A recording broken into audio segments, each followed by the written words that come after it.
I'm a white male with glasses. I have a ventilator mask on my nose. I have messy brown hair.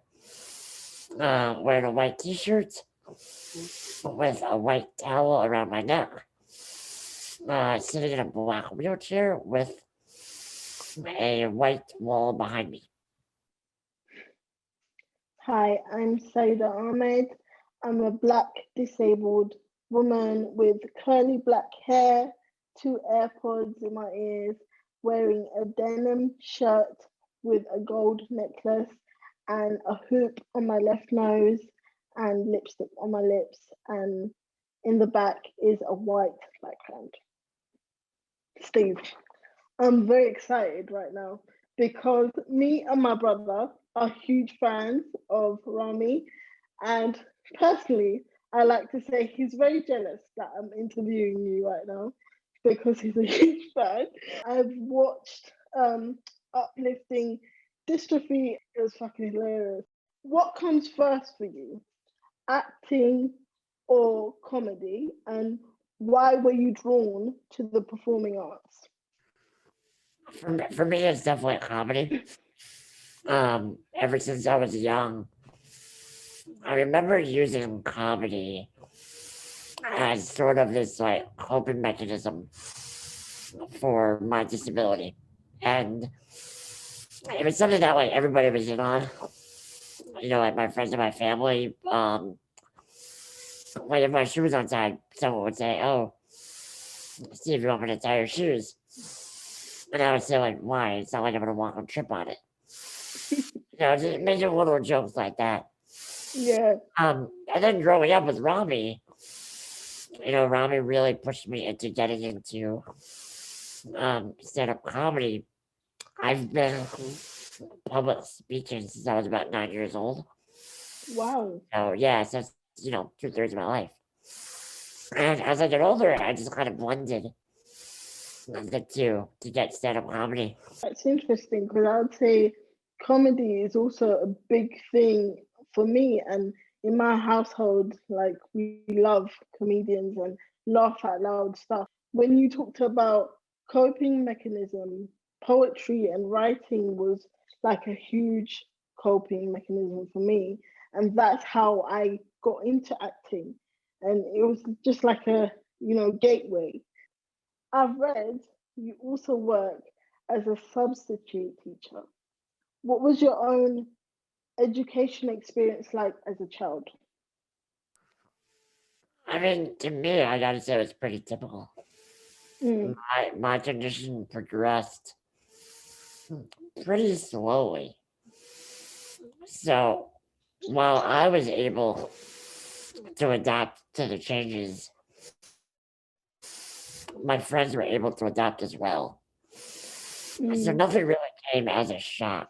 School, obviously I had my fair share of teachers who didn't want to give me certain accommodations. mm-hmm, I've learned pretty early on that if I was able to truly advocate for myself, mm-hmm, then I'd be able to get what I needed.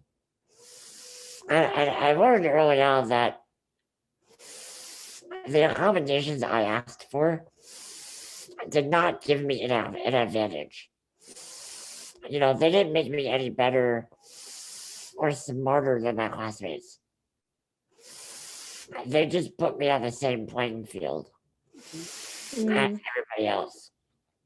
Would you say being a disabled teacher is different from being a disabled student? I really think the only difference is that I'm the one behind the teacher's desk. Yeah. I think it's really interesting to see the students' reactions when they see me behind the desk. Mm, I think they gain a lot of empathy right away. And they realize that just because I'm disabled, it doesn't mean that I can't do this job well. And it yeah. also doesn't mean that I can't just be a person and Mm, to people and get to know people. You Yeah. know, I worked at the high school that I graduated from, so it's really nice Oh wow. how to have that different relationship with teachers that I've had as students. Mm. But to then offer that to the students who are there now. As disabled people, although we have different disabilities, we recognize that there is ableism in society. And I feel like it's not getting rid of ableism straight away, like being a teacher and, educating non-disabled children, but it's helping them move forward, have them have different mindset, have a different like sense of thought process. When I was in college, I took a class and Mm, I had an assignment where I had to talk about promoting like empathy and inclusion. hmm And I remember saying that I do that the second I enter a classroom. Just me being there automatically promotes that. Because up until that point, I can guarantee you they can say they've never had a disabled teacher. And I think the second a student walks into a classroom that I'm in, their perception is automatically changed. And that's why I have huge respect for you also, because like I know that there's not enough representation on both sides, the teaching part and the acting side, you know. So thank you for that. So now, as you know, being actors, we rely on theatres, cinemas, and other cultural environments to be able to perform. But many of these places are still inaccessible, especially for wheelchair users. What venue would you say was the most inaccessible place you've ever performed in? And what did you take away from that experience? By far, it was the UCB theaters in New York City. They had one in the Chelsea neighborhood of New York. Mhm. I had a whole flight of stairs to get down. And for years, I and another disabled comedian tried so hard to get accommodations, and the theater just outright refused. Oh my And god. and it really hit me and made me realize that comedy is truly not for everybody. Not everyone is allowed to do it. And it was Mm. really disheartening because I was at a point in my career where I was good enough to perform in that theater. And I can't imagine how many opportunities I missed out on because I couldn't get in. I agree. And I'm so sorry that happened to you. And so many shitty experiences like that have happened to me. So that's why I can empathize wholeheartedly. And for me, I would say I have to plan my journey 2 days before the actual event actually happens, because train stations are not accessible as they should be. You know, ramps on the buses, it can be humiliating for people to watch and for me to be in that situation. So I just think for this society to get better, we need to improve on that first, as well as the language. In your work as well, it seems clear that accessibility is something you want to address. For example, your web series, Uplifting Dystrophy, for example, features you and a non-disabled friend as you explore New York City in search for a party. Um, who advocates for your accessibility on longer productions? I've been really lucky to have been able to work with Rami because he has advocated for me and fought for me every step of the way from the very beginning. Mm. When Rami wrote my part, everybody asked him, who's gonna play Steve? So Rami had to say, Steve is gonna play Steve. I now know how to kind of navigate this industry and what to ask for, but if I didn't have Rami in my corner, I don't know what I have done. It definitely would not have been as fun and enjoyable as it has been for me on set. Thank you for sharing that, because when I watched it with my brother, I could see like the authenticness in the friendship, and I could tell that it was real because the comedic timing was just so spot on, and we loved it because of that reason. And I just wanted to ask you, what are your thoughts on stuff like cripping up? For example, as you can see currently, Sia made a musical movie, and she used a non-disabled performer, Maddie Ziegler. And what are your thoughts on that? It's extremely dangerous. And I would use the word dangerous because it perpetuates these negative and harmful stereotypes about disabled people. And that has such a snowball effect that it affects our real lives. You know, when people see movies where disabled people just want to kill themselves, that prevents us from getting things like adequate health care and from jobs and housing because we want to live. But if we want to live, we need things like healthcare and employment and housing. But we can't get those things if the people in charge, one, don't fight for us, and two, actually think that we want to live. Yeah, I totally agree with that. I feel like people need to change their mindset because I feel like there's no authenticity in like movies about disabled people because people are so focused on the inspiration porn behind it or for them. But if we had more like disabled people actually playing disabled people, it would be more authentic and less dangerous, like you said. Obviously, you've already talked about your relationship with you and Rami. Um, in that series, what was it like having to play yourself versus playing a character?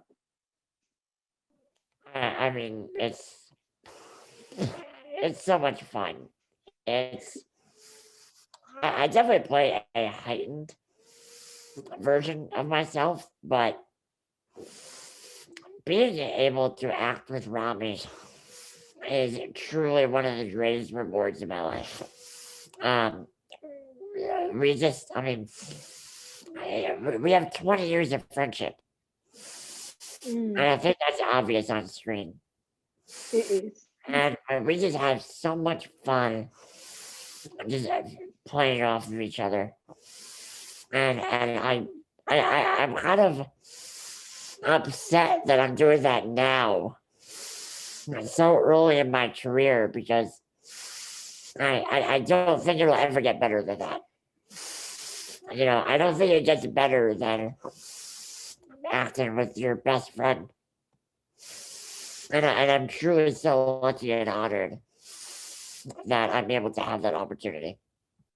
That it is true that the industry is gradually developing in terms of inclusivity, but would you say there's more to be done?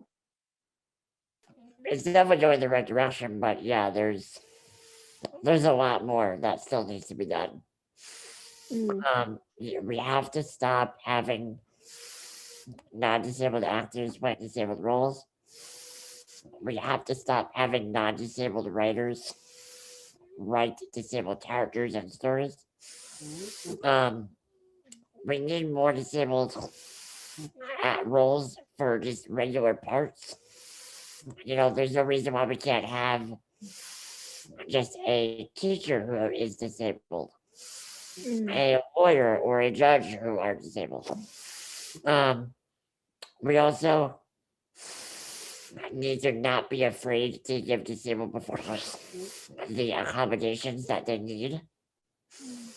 If, A-list actors can get a huge trailer or show up on set an hour and a half after their whole time, or only do like 2 takes per shot, then there's no reason why.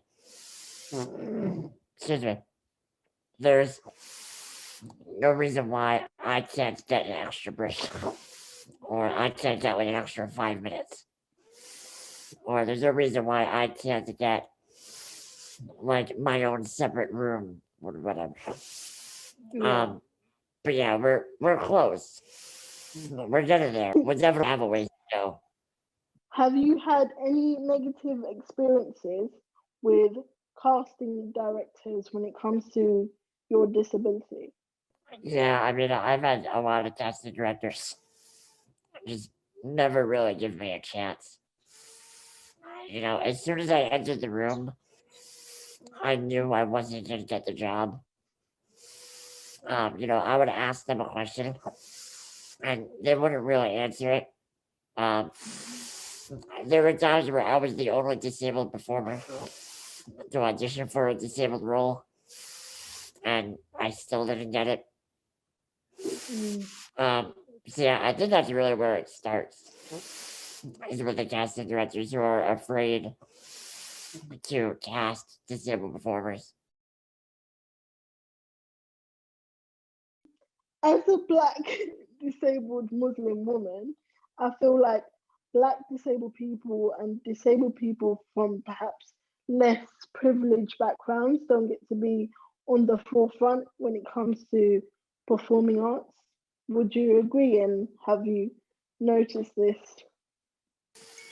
Oh yeah, of course. I mean, I have to recognize that while I do have a disability, I'm still a straight white guy.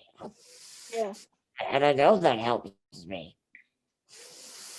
So really my ultimate goal is to really grow my platform, and use that to then kind of lift up more marginalized disabled voices so they can have the same level of a platform that I hope to obtain.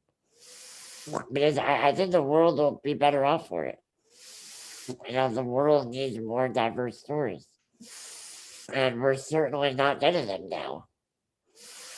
And I think the only way we'll get them is if you have to have just a boring straight white guy disabled voices first.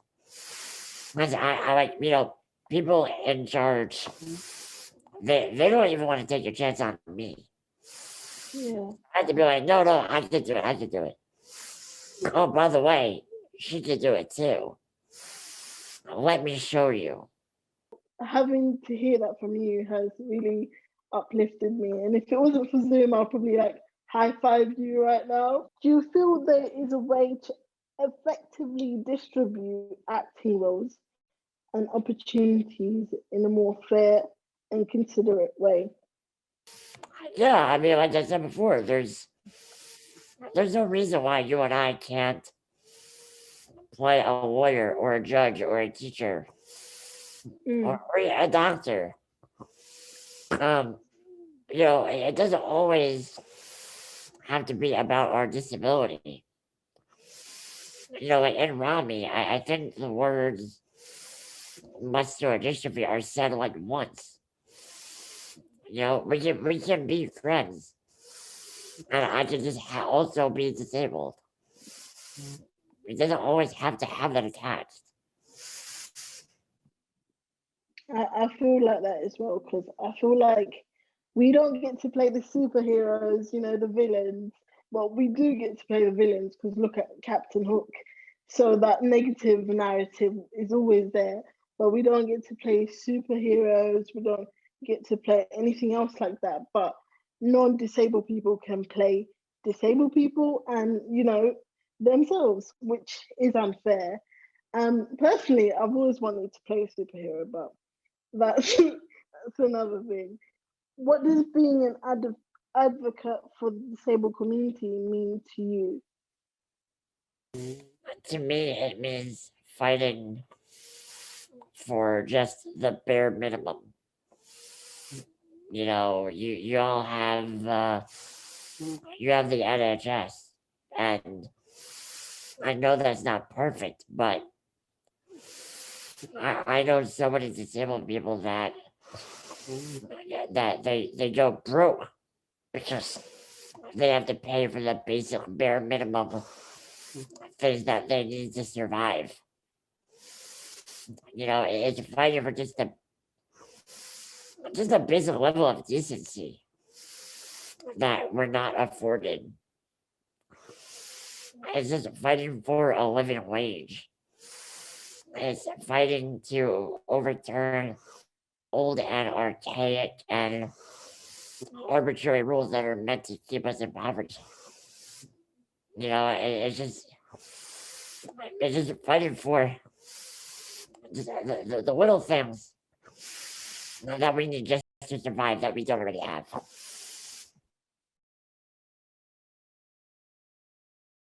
What advice would you give younger disabled people looking to get into the industry?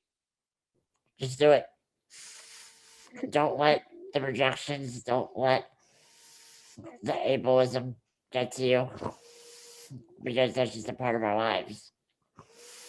That's just another part of our life where we face it, but there's no reason why you can't do it. If you want to take a class, take a class. If you want to make videos, make videos. If you want to do stand up, find the venue. Do it online. Things now have never been more accessible to us. So let's use that to our advantage. I think now really is the perfect time. And don't let the ableism and the fear of rejection get in the way of you wanting to just try something new or do something that you think will make you happy. What does the ideal future environment look like for disabled actors? I mean, it's just us getting everything that we need. It's accessible venues and sets, accessible trailers. It's working through our schedules and not worrying about some executive breathing down our necks about time and budget. It's just us. Again, just doing what we have to do our jobs to the best of our abilities. If you want the best product, you'll just give us what we need. It's not that hard. It's not. No, it's not. Really It's not. not hard to understand. It doesn't believe us. If I'm asking you for something, I'm not doing it like to scam you or to get something out of it. I'm just doing it so I can do the best job that I can possibly give to give you the best output. I'm doing you a favor by asking you for help. What are your future ambitions? Do you have any projects in the works you can share with us? If not, you don't have to. Yeah, I'm currently developing a show for Apple TV Plus right now. Obviously hoping to do Rami season 3 later this year. I do have a couple things that can't talk about yet, but it's all very exciting. Very exciting. Thank you so much for answering my question. Thank you. Cheers.